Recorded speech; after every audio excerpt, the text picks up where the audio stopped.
नमस्कार मित्रों, आपका स्वागत है आपके अपने चैनल सुरभि सेवा में। मैं आपका होस्ट सुरेंद्र कुमार शर्मा एक बार फिर से आप सभी के समक्ष हाजिर हूँ। आज हम बात करेंगे गीता के द्वितीय अध्याय के 25वें और 26वें श्लोक के बारे में। मैं कभी 3 श्लोक लेता हूँ, कभी 4 लेता हूँ, कभी 2 लेता हूँ, कभी 1 श्लोक लेता हूँ। इसका अभिप्राय यही है कि वो श्लोक एक दूसरे से संबंधित रहते हैं, इसलिए मैं समझाने में भी सरलता रहे और आपके समझने में सरल रहे, इसी भाव से सभी तैयारी के साथ उपस्थित होता हूँ। आइए 25वें श्लोक का हम आरंभ करते हैं। अव्यक्तो अयम चित्यो अयम विकार्यो अयम उच्यते तस्मादेवं विदित्वेनं नानु शोचितुमर्हसि। यह आत्मा व्यक्त है, यह आत्मा अचिंत्य है, यह आत्मा विकार रहित कहा जाता है।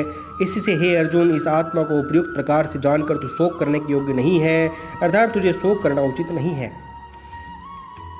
इसमें अचिंत्य और अव्यक्त को क्या बोला है भगवान ने? आत्मा किसी भी इंद्रिय के द्वारा जाना नहीं जा सकता, इसलिए उसे अव्यक्त कहते हैं, और वह मन का भी विषय नहीं है, इसलिए उसे अचिंत्य कहा गया है। आत्मा को अविकार्य कहने का क्या अभिप्राय है? आत्मा को अविकार्य कहकर अव्यक्त प्रकृति से उसकी विलक्षणता का प्रतिपादन किया गया है।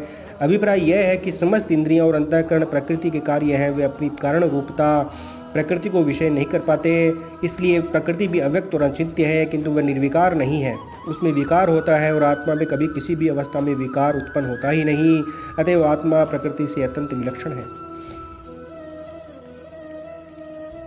26वें श्लोक में भगवान बोल रहे हैं, अथ चेनम नित्य जातम नित्यम वा मनसे मृतम तथापि त्वं महाबाहो नेवं शोचितुमर्हसि।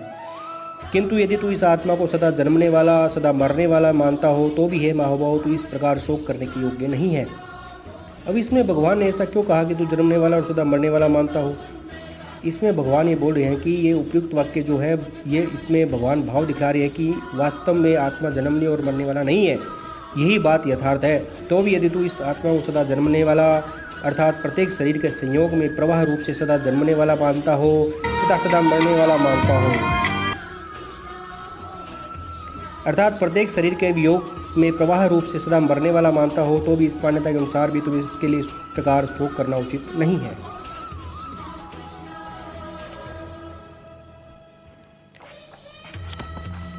आज हम ले रहे हैं क्या करें क्या न करें में जल के बारे में मैं आपको समझाऊंगा। जल के बारे में मनुस्मृति, याज्ञवल्क्य स्मृति, सुश्रुत संहिता, पद्म पुराण, गौतम धर्मसूत्र, ब्रह्म पुराण, मार्कंडेय पुराण, नारद पुराण, पद्म पुराण, बृहत पराशर स्मृति, ब्रह्म वैवर्त पुराण आदि सभी में, चाणक्य नीति में भी और भगवत भास्कर आचार्य मुख में भी बहुत सी बातें बताई गई हैं। उन सबको संकलित करके मैं आपके सामने लाया हूँ। अंजलि में जल नहीं पीना चाहिए, अंजलि से जल नहीं पीना चाहिए।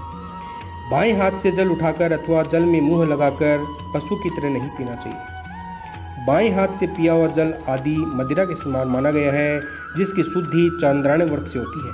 खड़े होकर जल कदापि नहीं पिए, ये रोगों को निमंत्रित करता है। यदि पानी पीते पीते उसकी बूंद मुंह से निकलकर भोजन में गिर पड़े तो वह खाने योग्य नहीं रहता। पीने से बचा हुआ पानी पुनः पीने के योग्य नहीं रहता है। पैर धोने, संध्या करने तथा पीने से शेष बचा हुआ जल कुत्ते के मूत्र के समान अपवित्र होता है, उसे पी लेने पर चांद्रायण व्रत करना चाहिए।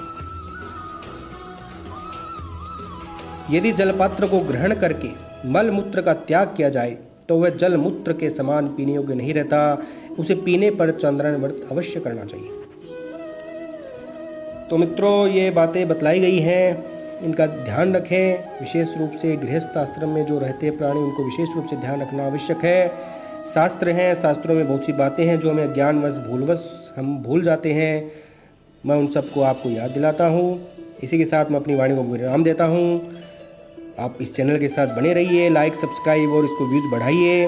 गौ माता की सेवा है, गौ माता की सेवा में भागीदार बनिए और लोगों को भी बनाइए। धन्यवाद। जय श्री कृष्णा। राधे राधे।